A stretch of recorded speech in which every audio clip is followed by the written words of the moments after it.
Olá, este vídeo é o último vídeo da série que está tratando sobre as competências da redação do Enem e após termos visto.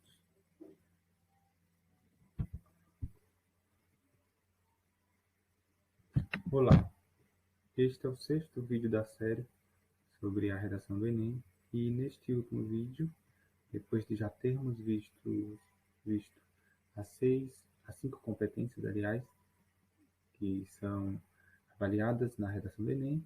Agora, como forma de completar essa introdução, esse estudo mais aprofundado a cada competência e a redação do Enem de forma geral, veremos uma redação do Enem que tirou nota 1000 e eu mostrarei a vocês de que forma esse candidato manejou as competências para assim receber esta nota. Então, o tema da redação que eu escolhi para trazer foi o do Enem 2020, cujo tema foi o estigma associado às doenças mentais na sociedade brasileira. Então, a partir deste slide, eu comentarei cada parte. Comentarei a introdução, comentarei o primeiro desenvolvimento, comentarei o segundo e comentarei a conclusão, mostrando de que forma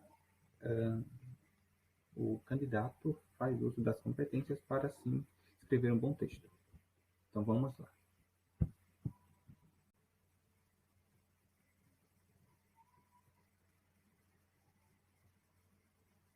Introdução.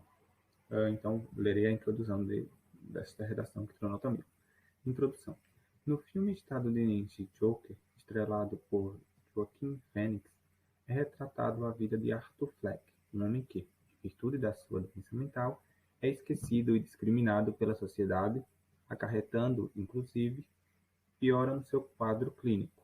Assim como na obra cinematográfica abordada, observa-se que, na conjuntura brasileira contemporânea, devido a conceitos preconceituosos perpetuados ao longo da história humana, há um estigma relacionado a transtornos mentais, uma vez que os indivíduos que sofrem dessas condições são marginalizados. Ademais, é preciso salientar ainda que a sociedade atual carece de informações a respeito de tal assunto, o que gera um estranhamento em torno da questão. Então, esta foi a introdução do candidato. E logo de início já vemos uma questão interessante, que ele introduz o tema, ou seja, do estigma relativo às doenças mentais, com uma alusão. E é uma alusão, não é uma alusão, é uma alusão fílmica, ou seja, ele usa um elemento do universo dele, do universo jovem, do universo pop, talvez poderia falar assim, que é um filme, o filme Joker, ou como a gente conhece aqui, Coringa. Justamente porque ele traz isso, porque esse filme dialoga com o tema. E nós mesmos podemos fazer isso. Não podemos ficar arraigados nessa ideia um pouco até tosca de que só podemos usar alusões literárias, por exemplo, na redação. Não. Podemos usar qualquer alusão. O critério para usá-la é que, de fato, ela dialogue, ou se ela não dialogar diretamente, é que nós, enquanto escritores, saibamos manejar. Então, vemos o primeiro ponto. Ela começou introduzindo a introdução com uma alusão que trata sobre o tema. No segundo período, vemos que ela contextualiza mais ainda a situação, porque ela traz o cenário brasileiro. Então, ela, por exemplo, a partir dessa frase, assim como na obra cinematográfica abordada, aí após isso, ela vai falar que na sociedade brasileira isso também é comum. Vocês percebem como, então, o candidato amarra? Ele introduz, contextualizando com um elemento fílmico, e após essa introdução, ele traz outra frase para mostrar que essa questão acontece também no cenário brasileiro. Então, vocês vejam que nenhum parágrafo aqui está solto, né? Ou, no caso, nenhuma parte do parágrafo, ou seja, os períodos não estão postos de forma aleatória. Depois disso, ele explica essa questão e vai trazendo algumas justificativas. Por exemplo, a primeira justificativa é que, uma vez que os indivíduos que sofrem dessas condições são marginalizados, ou seja, primeira condição.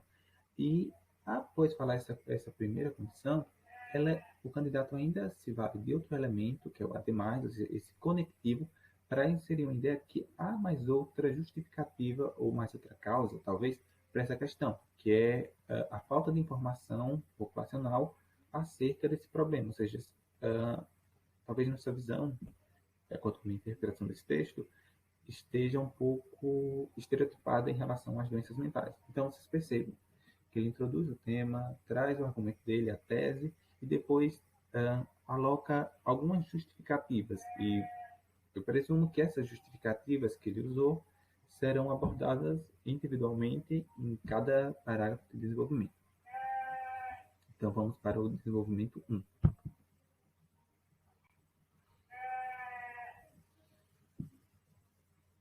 Para mostrar a continuação do texto, porque lembra, a introdução é apenas a introdução. Os desenvolvimentos são essa forma de alongar e traduzir o que você quis dizer com a conclusão e mostrar de fato sua argumentação de forma sólida. Desenvolvimento 1. Em primeiro lugar, faz-se necessário mencionar o período da Idade Média, na Europa, em que os doentes mentais eram vistos como seres demoníacos, já que, naquela época, não havia estudos acerca dessa temática e, consequentemente, ideias absurdas eram disseminadas como verdades. É perceptível, então, que existe uma raiz histórica para o estigma atual vivenciado por pessoas que têm transtornos mentais, ocasionando um intenso preconceito e exclusão.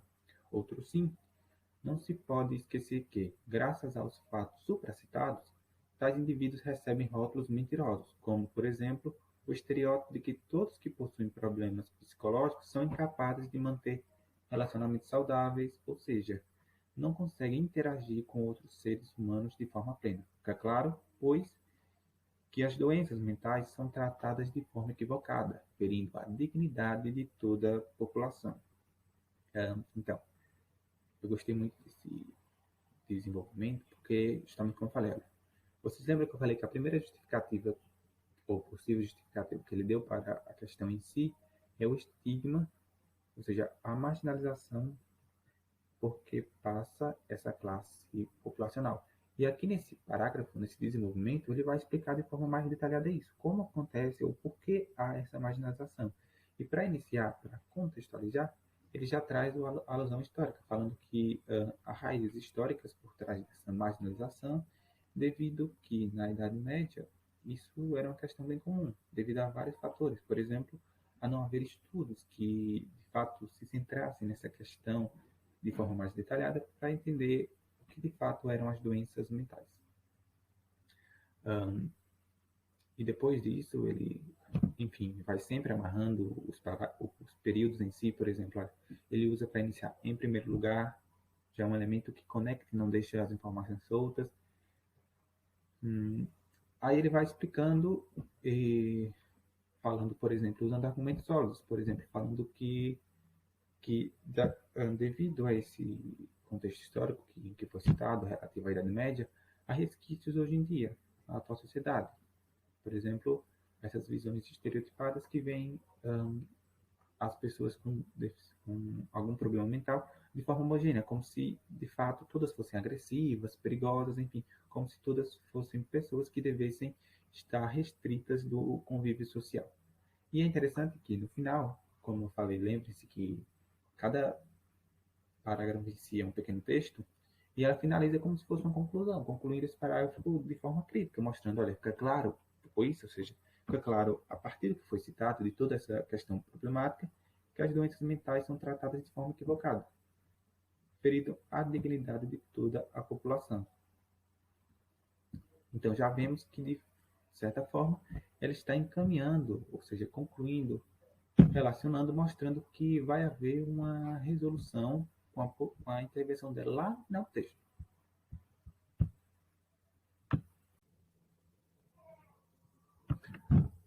Agora vamos para o desenvolvimento 2.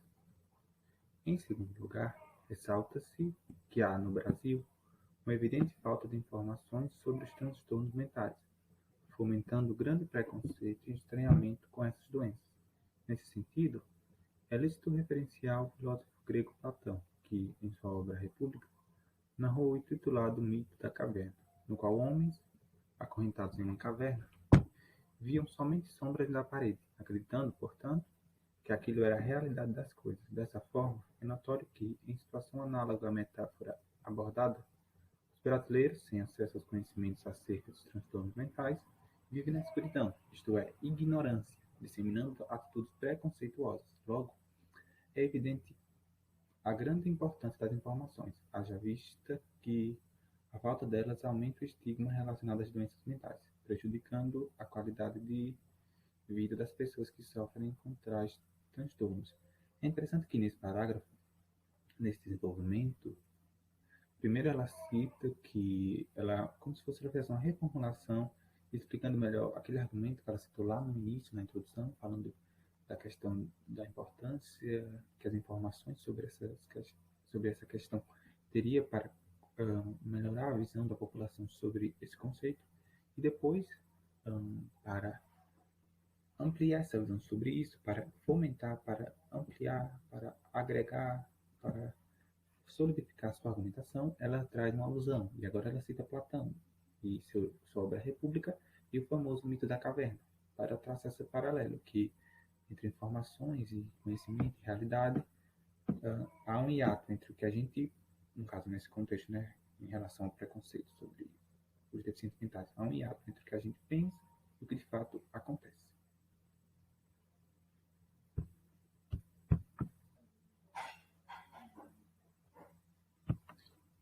Agora, é interessante que podemos ver que, depois de ter usado essa alusão de Platão, ele usa, por exemplo, a limite dessa forma, e tem um valor mais explicativo, e agrega o conhecimento, no caso, a citação de que isso também acontece no Brasil, que isso também é realidade no Brasil, e explica o porquê, ou seja, fazendo esse contraponto entre explicando melhor essa alusão, ou seja, por que ele usou essa alusão, explicando que isso de fato pode ser coerente com o texto brasileiro.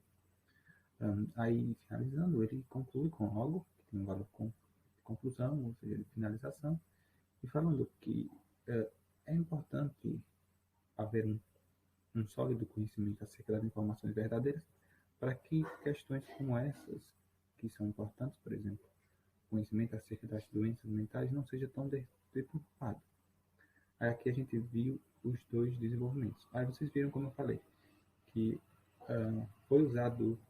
foi feita citação na introdução sobre essas duas causas, ou seja, que seriam a marginalização dessa população que tem doenças mentais e a questão de que o acesso à informação é necessário para que não haja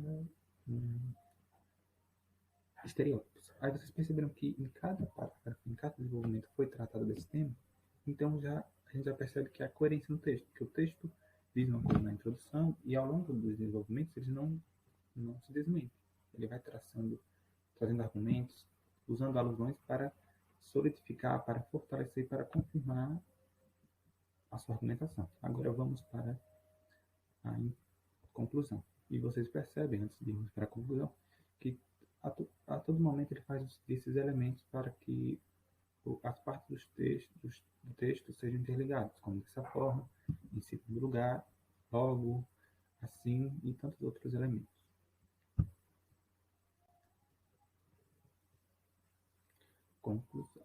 Conclusão. Destaque. Medidas são necessárias para resolver os problemas discutidos. Isso posto, cabe à escola, forte ferramenta formadora de opinião, realizar rodas de conversas com os alunos sobre a problemática do preconceito com transtornos mentais, além de trazer informações científicas sobre tal questão. Essa ação pode se concretizar por meio de atuação de psiquiatras e professores de sociologia. Estes irão desconstruir a visão discriminatória dos estudantes, enquanto que aqueles irão mostrar dados e informações relevantes sobre as doenças psiquiátricas. Espera-se, com essa medida, que o estigma associado às doenças mentais seja paulatinamente erradicado. Pronto. Então, aqui está a conclusão. E a proposta de intervenção. Então, primeiro ponto, a gente já vê que a proposta não fere direitos humanos, porque ela está falando em uma atividade de cunho mais educativo. Então, a redação não vai ser zerada e já está uma conclusão meio caminho andado. O segundo ponto. Aliás, agora vamos analisar a proposta de redação apresentada aqui é plausível, porque ela não fala de uma medida que seja muito absurda. Ela fala em informação educacional para a escola, ou seja, que a escola intervenha nos estudantes. Então, é algo passível de ser posto em prática. Então, outro ponto. Agora vamos analisar, como eu falei, se essa redação apresenta aqueles 5 pontos. Ela fala que cabe à escola. Então, já vimos que a escola é o agente. Então, um dos pontos que eu falei. Cabe à escola realizar rodas de conversas com os alunos sobre a problemática. Então, pronto. Já essa conclusão apresenta o agente e apresenta a ação. E, assim, voltando, é interessante que já nesse período, ela, no caso, traz o agente, a ação, e também traz o detalhamento. Ela diz que a escola é uma forte ferramenta de formação de opinião. Então, vocês percebem, nesse período, depois de falar que medidas, iniciar com um elemento de caráter conclusivo, da start, e falando que o problema deve ser resolvido, ele traz já 3 pontos importantes que devem haver na conclusão para que ela fique completa nesse segundo período, que é o agente, a ação e o detalhamento do agente, ou seja, falando que a escola, que é o agente, que a escola tem forte poder de formação de opinião. Logo após, então, ele traz o detalhamento, que é esse meio modo de como a ação será de fato concretizada. Aí aqui ele traz que essa ação de formação de opinião por meio da escola, essas rodas de conversa, serão implementadas tanto por professores, que são os profissionais da educação, quanto por psiquiatras, já que, no caso, sim, psiquiatras, já que são profissionais que detêm maior conhecimento sobre essas questões. Então, você já percebe.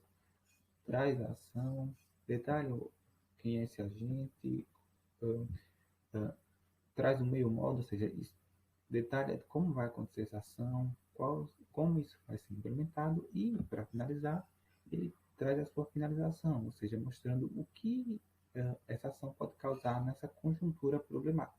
Ele fala que espera-se, com essa medida, que o estigma associado às doenças mentais seja paulatinamente erradicado, ou seja, apresentou a ação, a gente detalhou, trouxe o meio modo de pôr essa ação em prática e, por fim, concluindo a conclusão, ele trouxe a finalização, ou seja, que seria assim, aquela parte em que mostramos o que nós, enquanto cidadãos pensantes e que instituem uma intervenção, esperamos com nossa ação. Então, vocês percebam que há um encaminhamento lógico. Traz uma ação, especifica, detalha essa ação e conclui mostrando, olha, eu propus isso, essa ação não fere os direitos humanos, essa ação é plausível, é possível de ser posta em prática, e por fim ela mostra, olha, essa ação pode, de fato, melhorar essa situação, e comprova como isso pode melhorar, trazendo esse parágrafo finalizatório. Então é isso, ficamos por aqui. Esse foi a sequência de vídeos tratando das competências e iniciou no vídeo, como eu falei, tratando sobre uma análise de uma redação do Enem Tamil. Espero que este vídeo tenha contribuído muito, estes vídeos, né? E qualquer dúvida vocês podem deixar nos comentários abaixo. E é isso. Muito obrigado.